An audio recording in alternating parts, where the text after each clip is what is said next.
Good time where it is always a good day to be alive. Today is especially a good day to be alive. I'm at school. I decided to drop 2 classes. 4 classes was just too much for me. So, but I should be able to get good grades in these classes, and getting good grades feels really good. Not to mention I'm learning all about photography. Oh, I have one new joke for you. It's a photography joke. It is the first thing you will learn in any and every photography class. If any of you have taken a photography class, you already know this. But if or when you take a photography class, you're going to be told there's only one right way to hold a camera, and that is to gently cup it. It's true to say that cameras and testicles like to be held the same way. Gently supported from underneath. Anyway, if you're wondering how to hold your camera, just think of how you'd like your balls held. Anyway, sorry for that. It's terrible. I've told a couple guys in class. I don't want to offend any of the ladies, you know. But sure makes a young guy bust out laughing when you tell him something like that. I'm in the cafeteria. See this lovely place. Oh, I do love our educational institutional systems. There's just so much learning going on around here. Oh, if I could only learn faster, if I could learn more faster, it would be really good. But I'm learning the software that helps you make, you know, a picture more beautiful. We've all seen, you know, those can do to manipulate pictures, but this Adobe product, Lightroom, is really pretty darn good. So after this, my next class, I just had my photography class. I have this great class called storytelling. It's all about ways in which to tell a story. So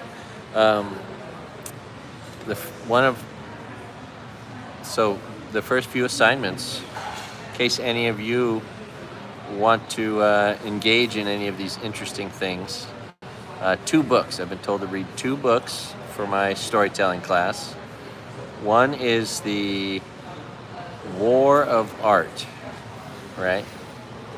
And it's okay. I can't read it because I can't find the book on Maui, so I've been listening to it. It's on YouTube, thank God. But basically that whole book is there to encourage you. It's really written by a writer for writers about writing.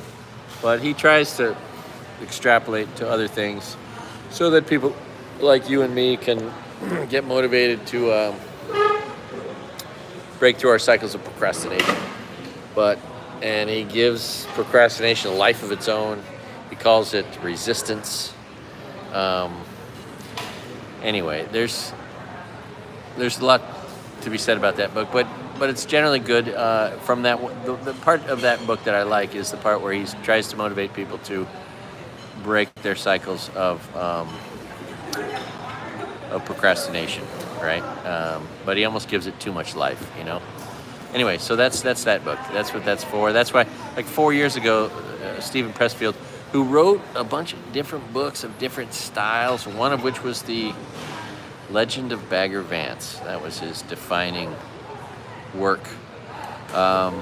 So it's the book that tells the writer you got to sit down and write every day, 4 hours a day, no matter what, right? That's your job. Whether or not you're selling anything or whether or not you're producing anything that's any good, you just got to do it, right? So that's basically that book.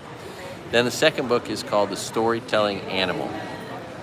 And I haven't gotten into that book, but that guy, he's on the talk show circuit too. He did a TED Talks and stuff, so I'm going to be looking up him and finding podcasts from him. So that's interesting. We'll get into that.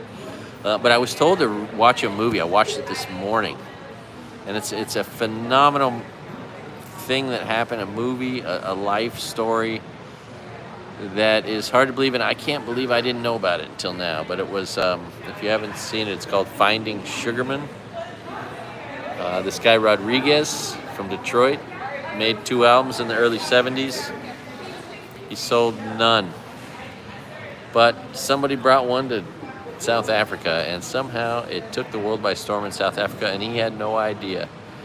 He sold hundreds of thousands of copies, didn't make any money from it. He was a hard-working construction guy. Anyway, great story. If you haven't seen the movie Finding Sugarman, that's pretty cool. But the greater story there that the teacher's inferring for us, the moral to the story there that he wants us to gather from it, I think, is quite simply, do what you love what you do. This guy, didn't need anything to be happy. Didn't need material wealth to be happy. He was happy in his own right and content in his own way. And so anyway, but he's somebody who did what he loved and loved what he did, and it's crazy. All of South Africa and some of Australia were really into his music. He had no idea. He was a huge star somewhere, and he had no idea. And then somebody tracked him down, found him, brought him to South Africa, where he played 30 sold-out shows and made a little bit of money, gave all the money away to his friends and family, and lived his life of austerity. And unfortunately, he just passed away. The whole movie, I moved to Maui in February 98, and that's when he played his first concert back in South Africa to a sold-out crowd after almost 30 years of being famous and not knowing it. So right after I moved here, he does this concert in 98, and he died in 2023. So the totality of this whole movie takes place from the time I moved here, and it ends with his life ending last year. So that's just kind of interesting. Anyway, so that's Finding Sugarman, and that's my whole class. And I'm going to try to devote a lot of attention to figuring out how to tell my story or a story, or a writing project, a film project. I don't really know what I'm gonna do. I wanted to do an open mic. I want to do stand-up comedy for the class like last week, but he didn't. He said he didn't like the idea. So I don't know what I'm gonna do. We have this one big project we're supposed to do for the class. That's a presentation, I guess, of sorts. And anyway, we'll see. But it's cool. It's really cool, and I wish my kids were in this class. Because it's like it's kind of like an English class without having to write a lot, right? You're reading, you're watching, you're thinking. It's all about storytelling, which is a big part of English. But anyway, and I have a question, because it's, is a storyteller someone who tells stories? Is a storyteller someone who writes? Is a story writer different than a storyteller? Is storytelling just something that you can do in many different ways, through the pen, film, theater, or, is storytelling? Because the reason I say that, well, and comedy's the same way, right? It seems like some people are people who like to make people laugh and who tell jokes or come up with them and whatnot. And then there's people who write jokes, right? Not really people who sit down, people who are dry, who don't really live in a world of laughter, but they sit down and they cleverly write material, and then they go and read their material on stage that they've rehearsed over and over, and it just seems different. Like a story writer and a storyteller are different than a joke writer and a joke teller. You know what I mean? Even though, they get confused. Which is why, if I'm going to try to write a book or whatever, I'd like to try to do it verbally. So I'm really telling a story and not writing a story. don't really fancy myself as much of a writer. I'd like to maybe be a writer, but I just don't think it's ever going to happen. It's not really who I am. Yeah. Anyways, man, there's been a lot going on in the world, in life. My kids are doing well. My daughter's in school. She had a small bump in the road, but she is on track like she's never been on track. And my son is working hard, which is good, but I wish he was in school here with me. I mean, God, he should be hanging out with all these kids in my classes. My kids are the same age as all my classmates. I just told a kid, I could be your dad, because I really could be. But, life is good. It's almost, it's 12:45. I got another half hour till my next class. Anyway, so I don't know if I should give this class or this book the credit, but I finally made like a breakthrough in a way. I busted out some acrylic paints and a little canvas, and I made my first little painting, right? A person with no artistic skill at all. But what I did is I looked at my aunt's, I don't know what to call her painting that's like kaleidoscopic or whatever it is. It's all just colors and shapes. And I tried to use that as my inspiration, try to kind of make my own version of that. So, because I've looked at her work and wondered, like, what did she paint first? Did she paint the black first? Did she paint the white last? Anyway, I went through the colors. I just started with black and did lines, and then brown, and then blue, purple, green, yellow, and white. It just worked through all the colors and put lots of color on this canvas.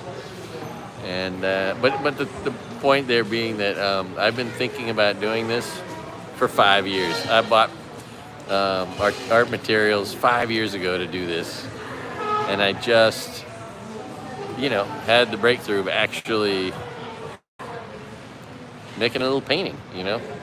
A guy who doesn't consider himself an artist, but it was a fun exercise, and I'm going to keep doing it. And after doing my first little one, I had ideas for my next two, so that's kind of cool as a side effect,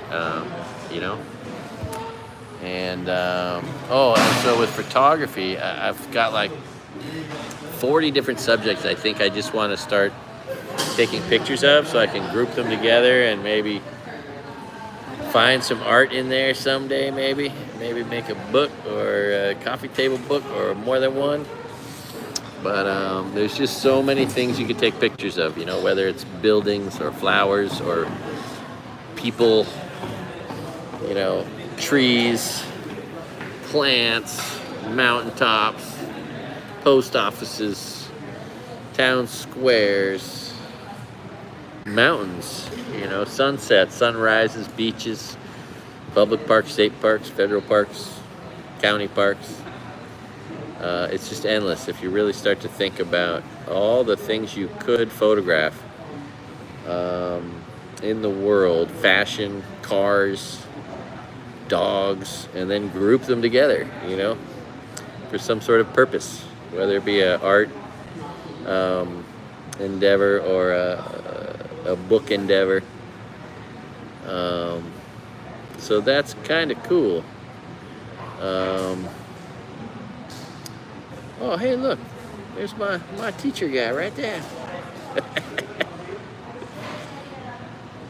My teacher for talking story. Now this guy, here, this guy, Brian Cohn.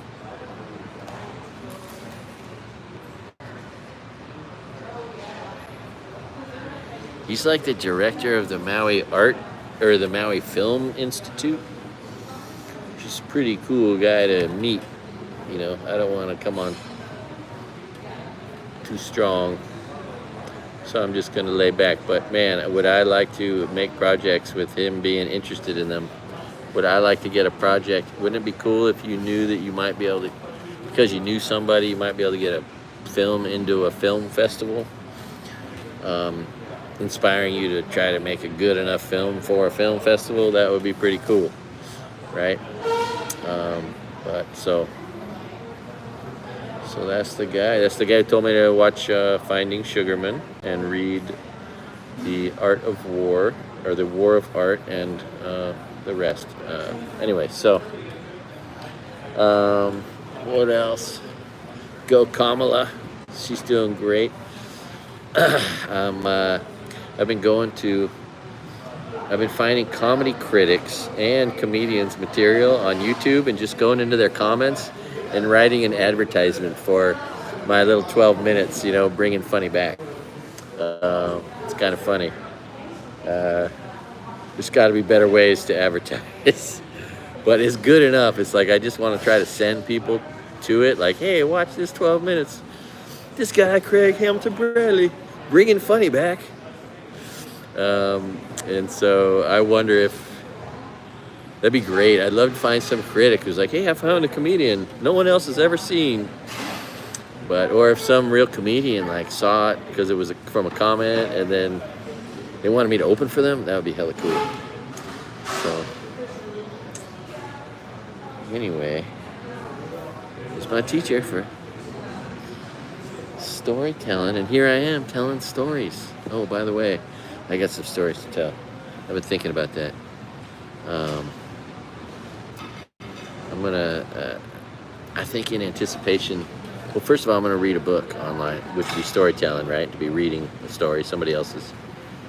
And we'll see if that gets copyrighted. I still haven't done that, so that's another thing I need to, make it the breakthrough on. And if it doesn't get copyrighted, then I'm going to just start lining up books to read, I think, because that'd be really good for me and for, people who like audiobooks, I guess. and to inspire me to read a book or two that I haven't read, right? Of course, there's books I have read that I know are good that I want to read, but then, like Joseph Campbell's book, Finding Your Bliss, I think I have that book. It's my daughter's book. She loaned it to me. That would be a pretty good book, I think, to read. And I just sent away for books on Amazon. I never buy books on Amazon, but I had no choice. And some of them pertain to my family history, which is kind of cool. So I'll be exposing you to those. So that's cool. Yeah, anyway, I'm trying to think all the things I want to talk to you guys about. It's been a crazy week. My daughter had a close encounter with a loss of freedom. Anyway, but yeah, I don't know. So got my teacher over here. I've been doing my homework first thing. I wake up at like 3 in the morning, do all my homework right before that day in school. So I'll only need to come over to this side of the island now 2 days a week, so that'll be a lot easier. I'll be able to find work or find the time for work, which is valuable and important. I ordered a couple little things I need for my car and make my car Uber ready, so that's cool. Yeah, thanks here. I should be reading these comments if I could just see. Can you read? Oh, now I can. Need a coffee? Yes. Oh, I'm so proud of you. Oh, thank you. What's this live about? Oh, Football League Pro. This is live. Oh, let's talk about football. Oh, man. I like my crooked glasses. Oh, my fantasy league. I got the great running back from Atlanta has to score less than 14 points. Otherwise, I lose again. Twice in a row. It's not how you want to start your fantasy.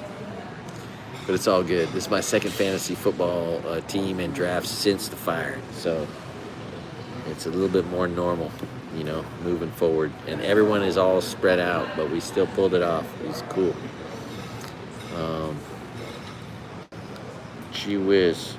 How you doing, bro? Oh, I'm doing good, bro. I'm now in school. I'm the oldest guy in all my classes. I'm the same age as all my teachers. and they're all ready to retire. Here, I should show you the beautiful day outside. I've been walking around out here. I gotta do, gotta love it. Oh, a couple of my classmates over there in the corner. They got a good culinary school here. They make lunch every day. But culinary school doesn't necessarily make food that's the most healthy, which I gotta eat if I'm gonna make it from 55 to 95. I gotta have a little bit of luck, and I gotta eat right and exercise perfectly. So, what else? What else? Thank you for all your support, everybody. I'm gonna try to produce some better videos. There are a bunch of free public pools here, so I'm gonna do some public pool reviews.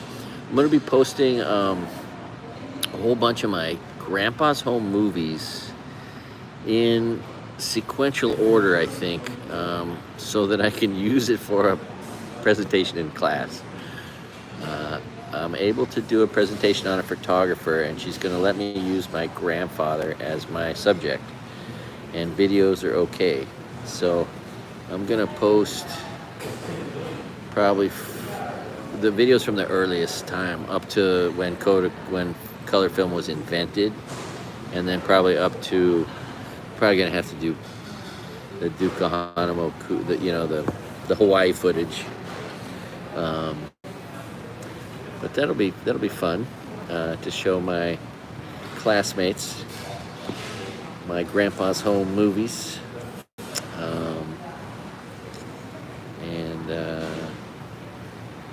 Yeah.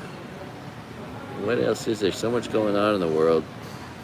It's just amazing, isn't it, that there's anyone dumb enough to vote for Orange Lucifer? Like anyone, let alone like whatever there are, 60 billion Americans that are that fucking stupid. And who just care so little about this country that they would. But they're the same people that are easily conned, easily fooled. They're giving their money to everyone other than their kids and grandkids and their brothers and sisters and nieces and nephews who they should be giving their money to. Oh, man, that debate was interesting, huh? Oh, what a moron. Oh, and then God, and then the people are like, oh, I need to see more from Kamala. Oh, it makes no sense. Anyway, that's all just seemingly sort of taking care of itself. But we still need to remember to vote. Don't forget to go make sure you're registered and make sure you vote, and vote for women's rights and vote for democracy. I was thinking, how cool would it be if women made it a thing at Kamala Harris rallies to try to find a single Democrat man, have a one-night stand with him, and then in the morning tell him, hey, you just got laid because you support Kamala. That'd be one way to turn the tide of the election. But seriously, I have to assume that that's got to be the best place. If you're a single man out there, is there any better place you could ever go than a Kamala Harris rally? I mean, single men have to be outnumbered there, and outnumbered by women who are book readers, who have an education, who aren't afraid to work, who might have a career goal, which aren't bad things, who might be happy finding a nice guy that makes less money than them, right? That's not necessarily a bad thing. Anyway, yeah, you want to meet a woman making more money than you? Go to a Kamala Harris rally. Meet the woman of your dreams, make babies, and have a bunch of little kids who are going to vote after they've read books. Right? So, anyway, it's been more than a week since I made a video, and I'm feeling guilty, and of course I've been procrastinating, so I'm glad to end the procrastination, break through the resistance. And yeah, it's a beautiful day here. Good to see you. Looking forward to class. That was a great movie. I watched it this morning at 4 a.m.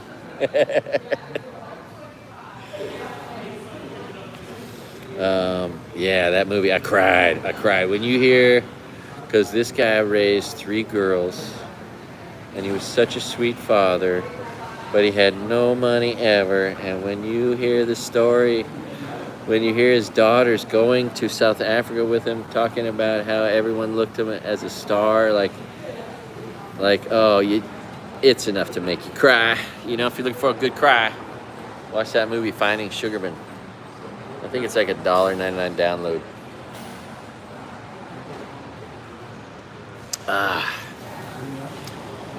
Oh my God, what else? Yeah, I've been staying home too much, but you know, I don't spend any money when I stay home. And it's kind of weird, like traveling across the United States, just being out there on the road, morning, noon, and night, and then coming back here, just kind of staying in my apartment. Like I just spent 5 days at home. I did not drive anywhere. I went for a few swims, and that was it. I didn't go anywhere. So, which I have to assume is not a unique experience to me after the fire. For those of us who are not working, thank God for school. School kind of forces me to get out and get into the world and think, which is good. And it's just all super positive. So, and hey, if you're old and you're thinking, hey, I'm too old to go back to school. No, you're not. My grandma took a class when she was 96 years old took a French class. She was 96. So while I am the oldest person in all my classes, there could be someone sitting next to me who is 41 years older. My grandma, if she was sitting next to me, she'd be 41 years older than me. And in class with me. So, you know, maybe I can inspire some old fucker to get back in class.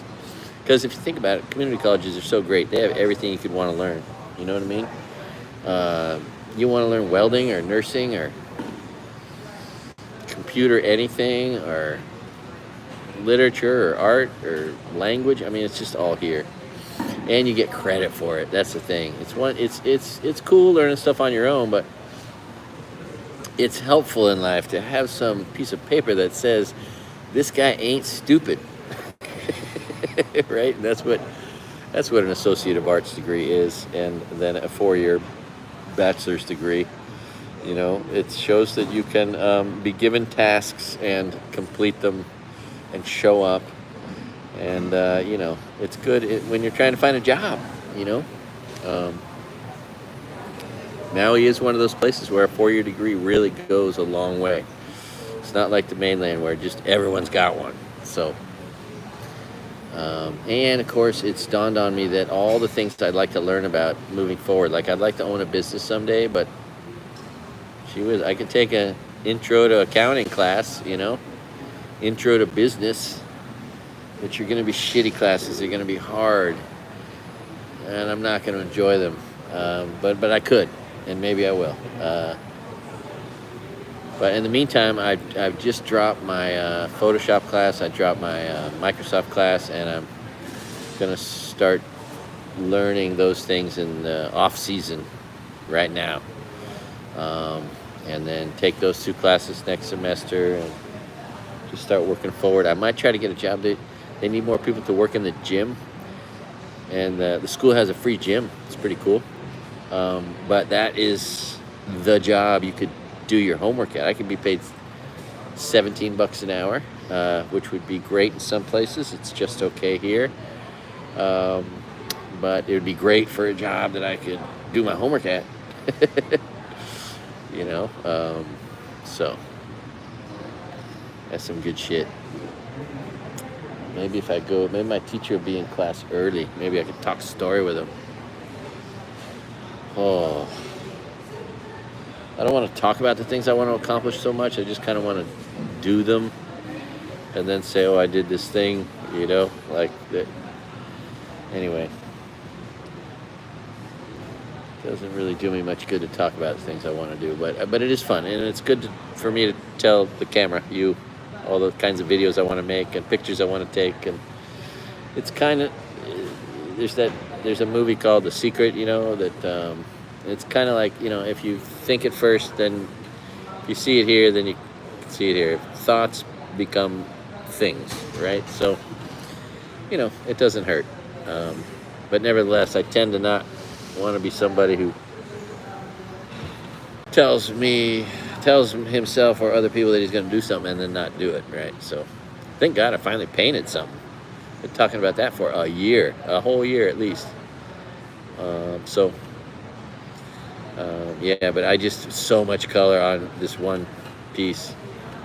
I mean, it's just chaos, and it's busy, and so my next painting's gonna be less chaotic and less busy. Oh, my daughter, how's school, sweetie? Oh, hope you're having a good day in school, Emily. If you finished school already, good job. Did I fart? Oh, no, but if I do, I'll let you know. That's one thing you don't want to have, is you don't want to have bad gas when you're an old man in class with young people. You also don't want to smell bad, right? I mentioned that before. I don't want to be the old man. I make sure I do a really good job brushing and flossing and scraping my tongue and showering and, using deodorant and all that. These poor young people that have to endure sitting next to me already. The last thing they need is me and me being smelly. So far I've avoided, I think, getting a reputation for being this stinky old man. But having bad gas wouldn't be good for me either. That would not be good.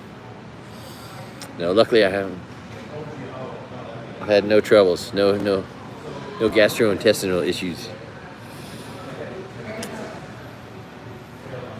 But it's funny, when I was in Tennessee, I think I mentioned this already, I'm repeating myself again. I'm going to be doing a lot of that as I get older. But the Bristol poop chart, the poop chart, the international poop chart is from Bristol, Tennessee. And if you're going to try to make a joke about the poop chart, you got to do it in Tennessee. And when I was in Tennessee, I didn't make a joke about the poop chart from Tennessee. So, things to look forward to, And I hope you're all having Bristol 4s. You all having a Bristol 4 today? If not, that's why you need to eat more fiber, because you're looking for a Bristol 4. It's everybody with gastroenterology awareness things. So, all right, let's go walk around campus on my way to school. Oh, and I found I think there might be 2 open mics. Oh, what's going on there? What did I do here? Okay. Oh. Here, let me face it forward.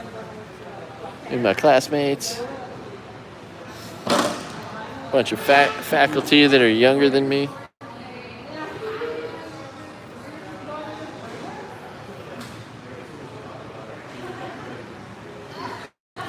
All right. Let's see here. Okay. Let's go cruise the campus. So check it out. They got a killer culinary school here. There's the bakers over there. Got all these good chef students. It's a pretty good situation here, because you can study this shit and go right to work here on Maui. There's plenty of kitchens. How you doing today, brother? Right on. No, I'm just showing the world this awesome culinary school. You know what's cool? I was just mentioning, like, it's so great on Maui because there's so much work in this industry here, right? To grow up here, to be able to study here, and then go right to it. You don't got to go to CIA in New York. That's how when I first moved here, my friend, we opened Duke's in Malibu together. Wow. And then he went to Culinary Institute of America. Hyde Park or the... Hyde Park, yeah. And then he came to do his externship at Hula Grill with Bobby Masters. Yeah. And then I came out, slept on his couch and started working at Hula Grill next alongside him. And then that guy went, in Kanapali. Yeah. And then that guy went off. He had a super successful career as a chef at a huge resort for years. And now he's working, but he doesn't have to be. He could be retired. But he had a beautiful career, as a chef. So anyway, what's your name? Richard. Richard. Nice to meet you, Richard. I'm Craig. Aloha, brother. Can I help you? All right. That's a good example of how sweet everybody is here in Hawaii. Chef Richard, what a nice guy. But Anthony Frank, my buddy. I wouldn't be here without him. I started working my second day here at Hula Grill. I did not take any vacation time, and that's my advice to you. You move here, you don't take vacation time. You start working right away. Thanks again. Aloha, guys. Oh, yeah, it's my classmates. You're live on YouTube. All right. Oh, look at this. Look at all this nice art. Aipono Awards, the chefs of Hawaii Regional Cuisine. Oh, look at that. Oh, hey. I know these guys. So, Peter Merriman. I know him. And Roy Yamaguchi. I've met him, but I know his cousin. I'll think of it in a second. But yeah, these are the founders of Hawaiian Regional Cuisine. Look at that. That tells the story. And it was like in 1992 when those, 1, 2, 3, 4. Oh, Mark Ellman is on there. He passed away. I know his daughter. He's got restaurants here. Alan Wong, Gary Strel, Philippe Padavani, George Mafrothalasitz. Anyway, funny thing about Hawaiian Regional Cuisine, which I am an expert because I've served millions of dollars worth of Hawaiian Regional Cuisine, but it is the staple of, oh, this would be cool to photograph right here, huh? That's a pretty cool photograph. Aloha. Hawaiian Regional Cuisine is sort of like cooking with no rules, right? You get to use the foods from all around the Pacific Rim, which is everything, right? Oh, look at that nice big kitchen. Working hard. Chef Richard. Okay.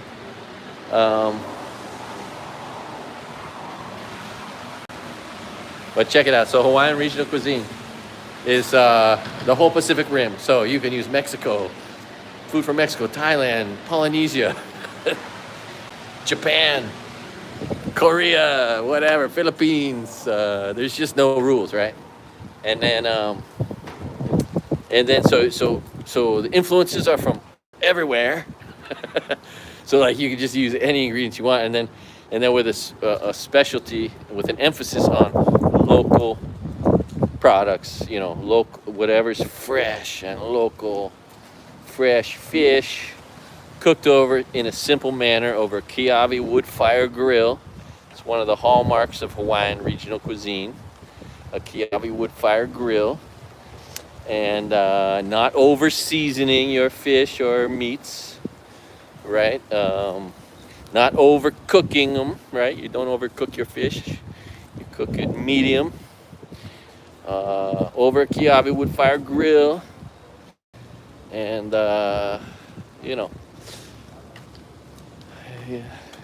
you use local products and you take all those influences from around the world, and that's Hawaiian Regional Cuisine. Basically, cooking with no rules is what it is. Woo. All right.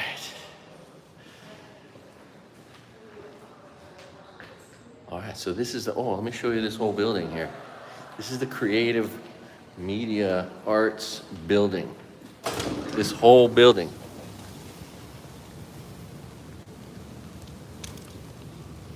Look at that cool mural. This whole building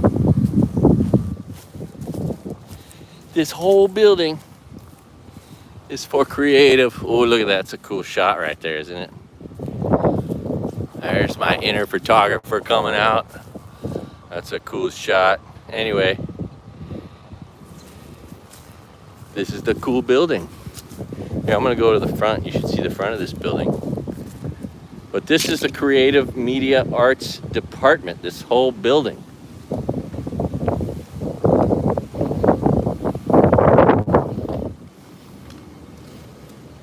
Let's see, what do we get here? Ooh, that's a cool shot. Look at that. Oh, I'm gonna try to get a gimbal. I'm sorry about all this camera shake.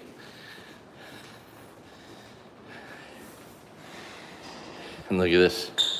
There's a mirror on the ceiling. That's pretty cool. Pretty cool. Hit this tricky fountain. How do I not have a solid signal here at school?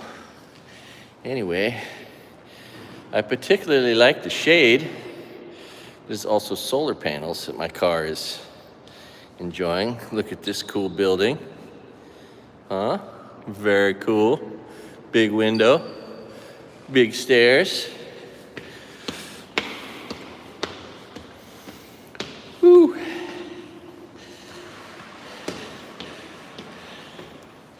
Good times, that's what's going on here, good times. Going back to school. Oh. That's a pretty cool view here.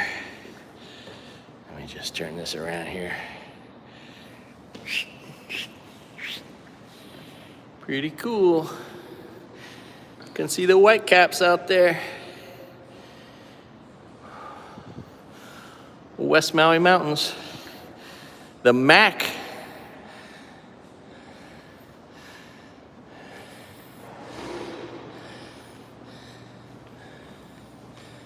The Maui Arts and Cultural Center.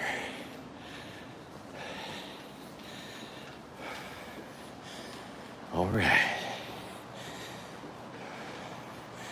Now both my classes are in the same cool classroom. Whew. Suppose there's something appropriate about me,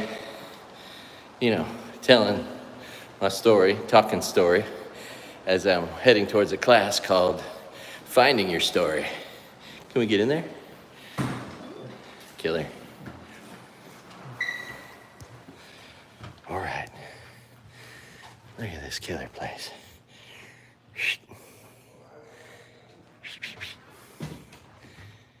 Killer.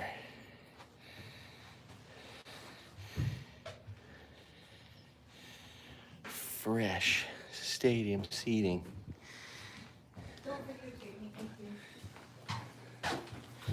All right. Well, there you have it. That's the brand new classroom here at the University of Hawaii. Creative Media Arts Building. Killer. Brand new. There's I don't know how many stations in there, but plenty, right? There's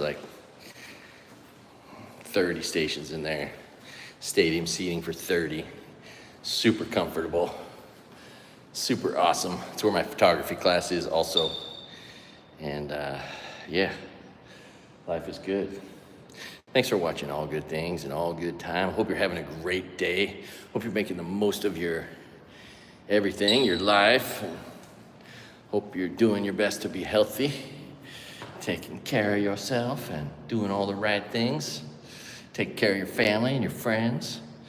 Thank you for taking care of me, especially you, Lauren. I can't wait to cook for you. The least I could do for you, girl.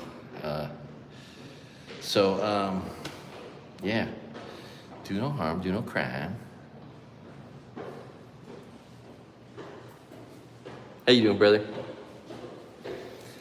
Don't mind me, I'm live. If you're thinking about gambling, don't. If you're thinking about putting shit up your nose, don't. If you're thinking about popping some pills, don't. Don't drive drunk. Getting drunk's a bad idea. Avoid violent people and the wrong relationships, and you're gonna have a great life. Because I'm doing all those same things too. That's why I'm having such a great life. Let's hope I can continue this good run I'm on of not gambling, not doing any stupid drugs, not hanging out with the wrong people, you know? Yeah, smile at the world. World smile back. Aloha. Thanks for watching.